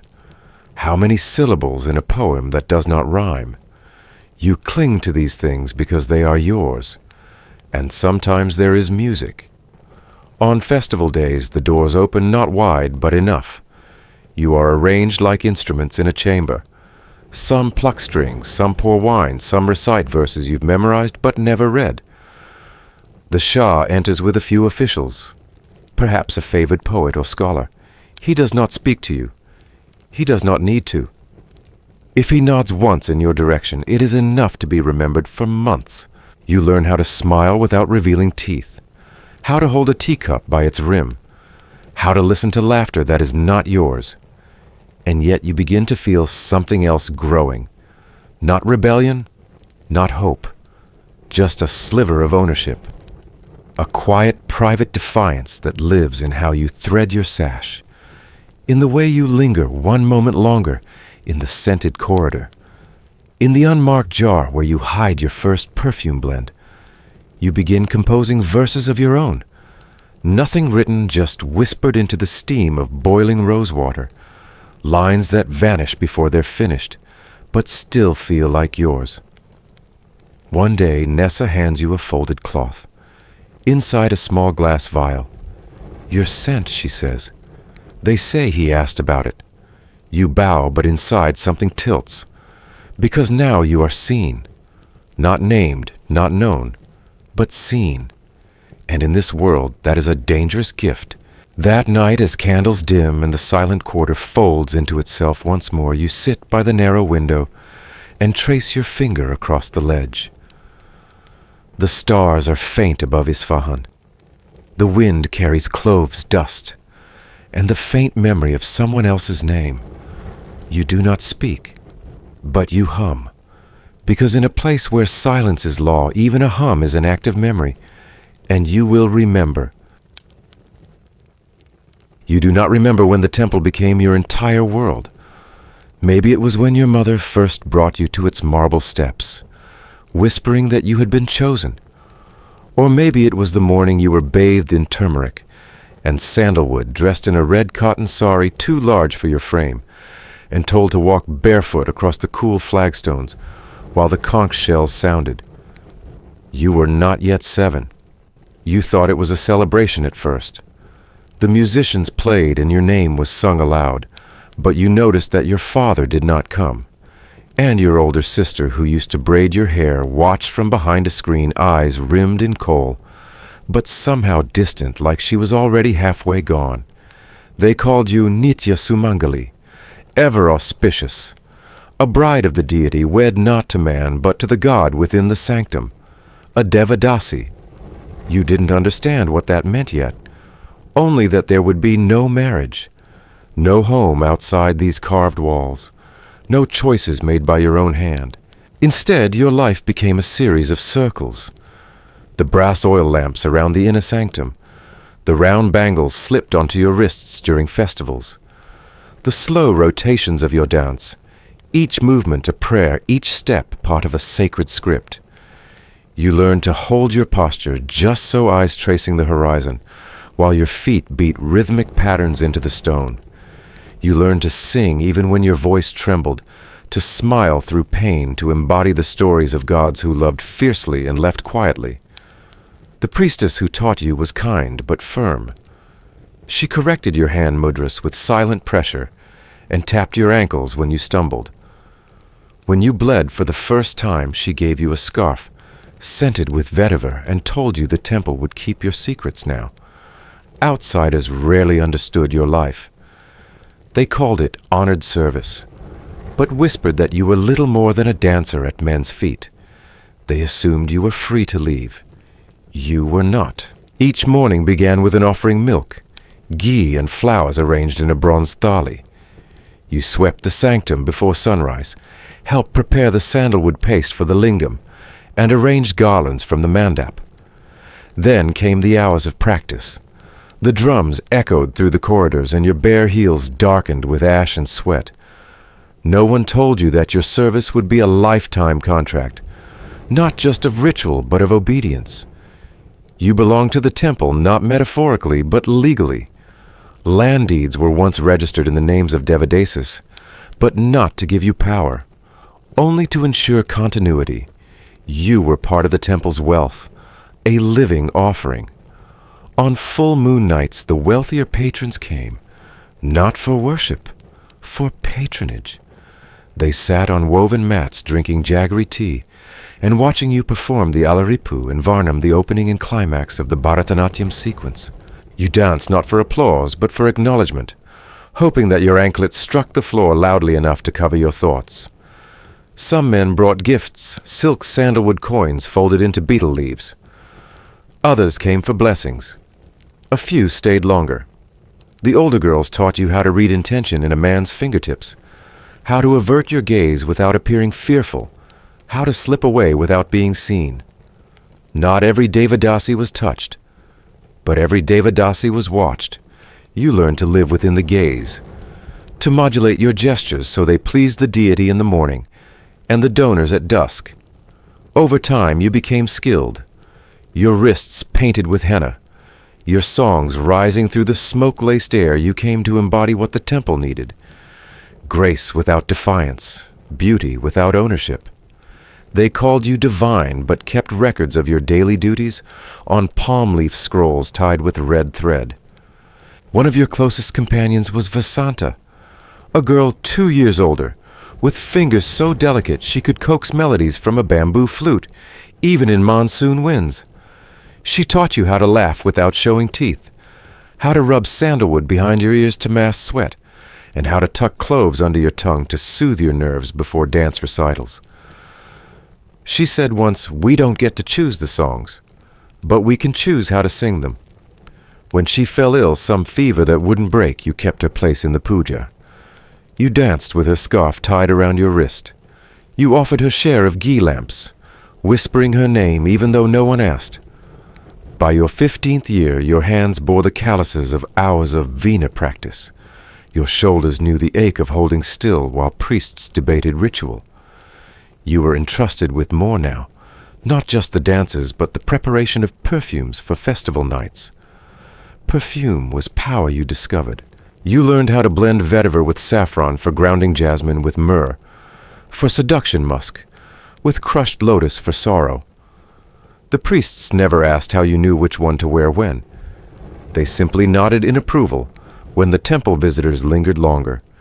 Historical records from the Safavid courts in Persia often mention women trained in perfumery, carefully cultivated, not only for their skill in scent, but as keepers of mood. You found yourself wondering now and then how different your life might be if you had lived elsewhere, if you had been born across the sea. One afternoon, a woman from the Mughal palace visited the temple. Not a noblewoman, but a servant, a dancer herself. She asked to see your abhinaya, your expressive storytelling in dance. You obliged, performing the tale of Parvati's longing. When you finished, she offered no praise, just a folded strip of paper. Inside was a simple sketch of your posture, and beneath it a line of poetry. Even the wind leans toward those who wait in stillness. You never saw her again, but you kept the paper, pressed it into your cloth-bound journal, where you had written over the years the little truths no one else would speak aloud, that your body no longer felt like your own, that incense did not always cleanse, that sometimes you envied the pigeons that circled the temple towers because they were free to leave. Still you endured. On festival days you led the procession. You wore gold-threaded silk borrowed from the temple's wardrobe, and your eyes shimmered with kohl. You danced until your legs trembled, then danced more. The crowd threw marigold petals, and you smiled because you had become what they wanted. One day, Vasanta's name was removed from the scroll. Quietly, no ceremony, just an erased line. You lit a lamp for her that evening, placing it beside the shrine, though you knew no one would acknowledge it. Devadasis were honored in life, forgotten in death, but some of you survived in other ways. There are fragments in Mughal records that mention a woman from Gujarat never named who was invited to teach Kathak to the emperor's harem dancers. Her footwork, they wrote, resembled rain on stone. Perhaps it was you, or someone like you. No one knows. Your names were rarely recorded, In later years, colonial reports described you differently, as courtesans, as performers, as burdens. The British didn't understand the temple's contracts, the intertwining of dance and faith, the silent currencies of scent and gaze. So they banned it. By then you were old. You still danced, but only for the deity and only in your room. You ground sandalwood for your own wrists, not for patrons. You placed marigold at the shrine in the morning and slept on a reed mat, your ankles bare of bells. And one day the temple stopped calling. You were neither dismissed nor kept, just quietly, no longer needed. But you stayed. You had nowhere else to go. Years later, a young girl was brought to the temple, her eyes wide, her hands too small for mudras. You taught her the steps. You corrected her posture. You placed a clove beneath her tongue and said nothing when she trembled. You watched as she bowed before the deity, and as the priest placed vermilion in the parting of her hair, you closed your eyes. You did not stop the ritual. You just whispered one line of poetry beneath your breath. Let her remember her own name, and perhaps someday she will. The candlelight is different here, thinner, colder, more ceremonial than warm. It's not that the room lacks luxury. The carpets beneath your feet are imported wool. The goblet in your hand is silver-lined, its stem too delicate to be practical. The man beside you does not speak, though you know he wants to. Here in this place, speech is a luxury no one dares indulge. They call it the house on Rue de l'Épine, though there is no thorny street, no posted sign. Only a flicker of gold above a lacquered doorframe, and a doorkeeper who speaks fluent Latin, but pretends not to know French. You're not a guest here. You've merely been granted passage standing, just beyond the silk curtain that separates the viewing hall from the inner rooms. You feel your presence is tolerated, not welcomed, permitted only because someone whispered your name to the right person with the right coin. This is not the brothel of the poor or the weary merchant. No dock worker stumbles in with coal under his nails. No guardsmen come to hide bruises with drink and distraction. No, this house is for men with seals and titles, men whose shoes never touch mud, whose letters begin with my lord, whose shame costs more than most fortunes. And that is why they come here. In Paris, houses like these operated on silence, not just the absence of speech, but the presence of discretion, a cultivated quiet that filled every corridor and made it impossible to recall details afterward. The clients here were judges, chancellors, margraves, and on occasion foreign envoys. They sat on embroidered cushions and pretended not to recognize one another. A man could be seen but not acknowledged, could linger behind a curtain, but never speak the name of the one behind it. The rules were never spoken aloud, but they were followed with near religious fervor. 1 knock meant a request, 2 an emergency, 3 knocks and the whole floor would empty. You're told that in Krakow a similar house existed behind the Archbishop's Theater. There the rooms were marked with constellations instead of numbers. Orion, Cassiopeia, Andromeda, so the guest could forget his place in the city and feel instead as though he'd slipped into myth. There was a room known only as silence, no music, no speaking, no names. Even gestures were kept to a minimum. Some said the walls were covered in velvet to mute every sound. Others claimed it wasn't the fabric, but the fear that a word spoken here might follow you home, whispered into the ear of a rival, or sung by a forgotten servant with a grudge and a sharp memory. You never see the ledger, but you know it exists. The madam called only La Baronne in some places kept it hidden. It was said to be bound in dark leather, not for aesthetics but durability, and inked in code so dense even the city magistrate couldn't decipher it without a key. No names, just symbols, titles, a flick of a feathered pen to mark a man who preferred silence, or a crimson blot for those who paid double to ensure they'd be forgotten. Some whispered that one of these books was once stolen, and nearly sold to a rival house. The price more than a royal carriage. But the Baron recovered it personally. No one knows how. No one asks. In Venice, a brothel once ran a menu in Latin not for the sake of elegance, but to ensure only the educated elite could interpret its offerings. Euphemisms danced across the page like poetry. Vinum nocturnum ludus sine voce umbra tactilis. Night wine. Play without voice. Touch of shadow. But in truth, nothing was playful about it. These places did not sell fantasy in the same way as the common quarters. They sold control, the ability to direct or to surrender without repercussion. For men who ruled courts or wrote laws, this was their one domain where silence carried more power than decree. One historian wrote that in 15th century Prague, an elite house required clients to wear cloaks without insignia and to remove all jewelry before entry. The idea was not modesty, but erasure. Without emblems, titles blurred. Without rings, hands could not be traced. Without speech, nothing could be sworn or denied. In one of these houses, it is said a woman once recognized the Duke, who had dismissed her family from their estate. She said nothing, not to him, not to the madam. But the next day the Duke left 3 times the usual coin. No apology, just coin. And she in return left a pressed flower in the drawer of the room he'd occupied. It was found later dried, but intact. Silent retaliation, or perhaps silent forgiveness. In these houses, the staff learned to recognize men by scent or silhouette, rather than face. A certain cologne, the sound of a buckle being undone, the peculiar hush that fell when someone too powerful arrived. You learned to read the air as much as the body. It's said that one house in Bruges employed musicians who could play blindfolded, instructed never to look at the guests. The idea was not purity, it was plausible deniability. One could not describe what one never saw.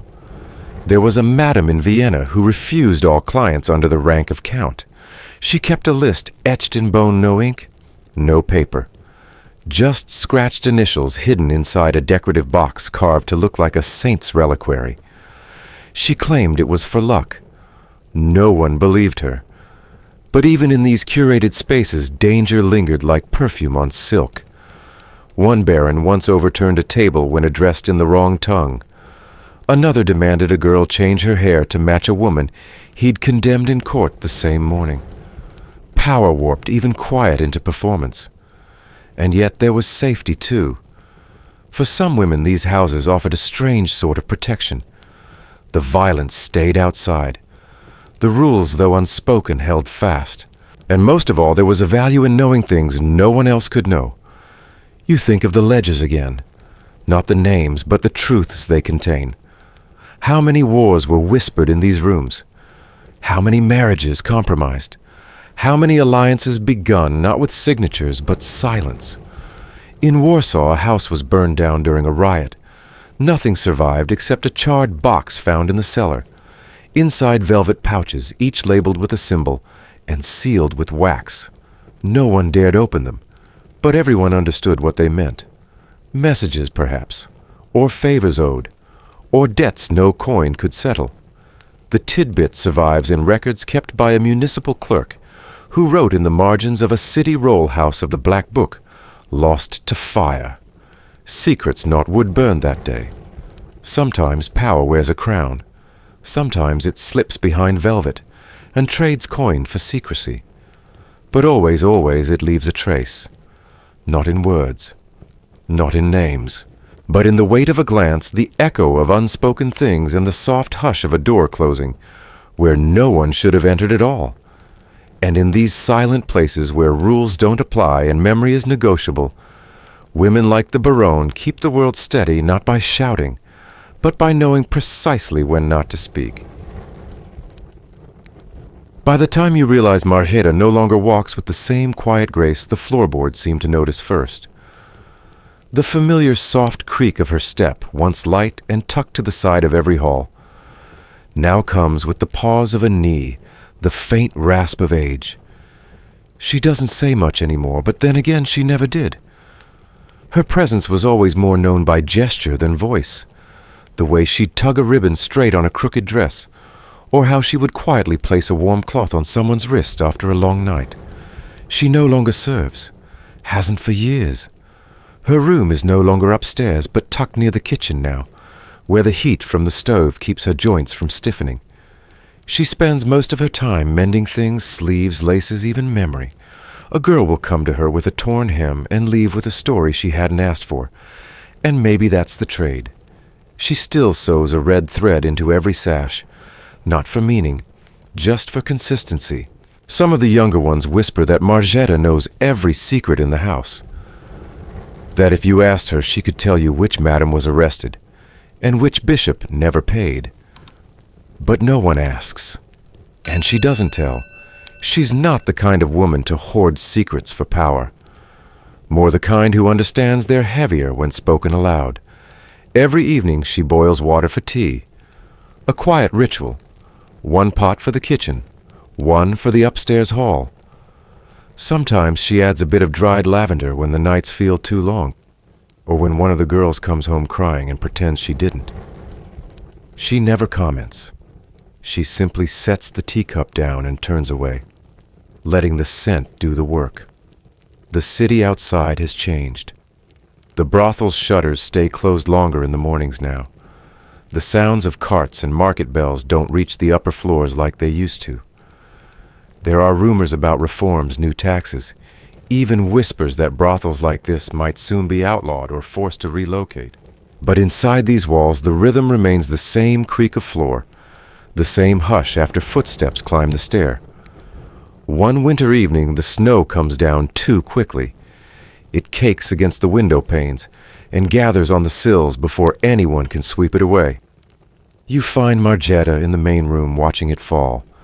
She doesn't move, just watches the way the white flattens sound.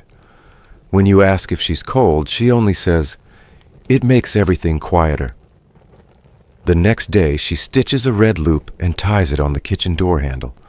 One loop, not two. The others don't ask what it means anymore. They know. There are stories the girls like to pass around how Marjeta once received a ring wrapped in paper from a nobleman, how she was offered a seat on a merchant ship, but declined how she once turned away a city guard, simply by staring at him until he lost the will to speak. No one can confirm these stories, but no one denies them either. They belong to the place now, like the flicker of candlelight, like the ash smudges on the stair rail, and yet there's no real record of her. There's no last name in the ledgers, no certificate, no marked day of arrival. Her name appears once in old handwriting on a worn-out page kept behind a bookcase in the madam's room. Just Marjeta, took up needle, that's all, as though she began as a task and became a fixture. You remember once seeing her fix the hem of a dress worn by someone who had long since left. She did it slowly, her fingers trembling slightly with the needle. When asked why, she simply said, "It's easier to fix things when no one's wearing them." You didn't understand then, but you do now. Some brothels in Europe kept chests for women, who left small wooden boxes, where old shoes, dresses, or scarves were folded and stored, not reused, just kept. As if by keeping those items untouched, the house could remember without retelling. Marjeta guards one of those chests. It sits beneath her bed. No one opens it. But every so often she places something inside a ribbon. A pin, a page torn from a hymn book. There are records of women like her only in the margins. Municipal scrolls noting a former worker residing near the river, or court documents describing a woman past working age still in residence. They're listed as burdens, as dependents, as anomalies. But in these houses they were the pulse, the quiet knowledge, the breath between the noise. One morning she doesn't come to the kitchen. At first, no one notices. The stove is already warm and the tea is brewing. It's only when someone realizes the thread on the upstairs door is missing that they begin to wonder. You go to her room. The door is unlocked. The bed made. No trunk. No dress. No thread. Just a faint smell of clove and rose water. You ask around, but no one saw her leave. Some say she slipped out before dawn. Others think she went with the herb merchant who used to bring her dried thyme.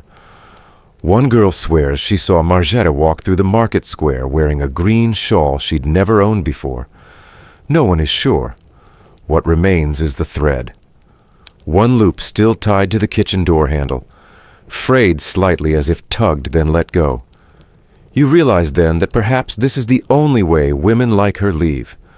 Not with announcements, not with witnesses, but in the quiet folds of morning, in the soft give of fabric, in the hush after snow. And maybe that's the point. Maybe in a life where every moment was observed, weighed, and exchanged, departure becomes the only private act.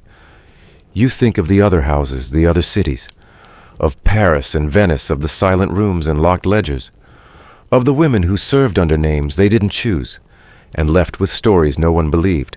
And you think of Marjeta, never written, never claimed, never called anything but Marjeta, and how somehow she remains the one name you'll never forget. Because she did not teach you how to survive. She taught you how to remain. And in that she gave you the only kind of freedom these walls ever allowed. A freedom not to be known, but to be remembered. A freedom not to be named, but to be traced thread by thread, stitch by stitch, whisper by whisper. Some say the red threads on door handles began as warnings. But maybe for her they were simply a way of saying I was here. I was real. And I left quietly so no one would have to remember me in pain. Only in silence. Only in the rustle of ribbon. Only in the scent of tea. And now perhaps in you.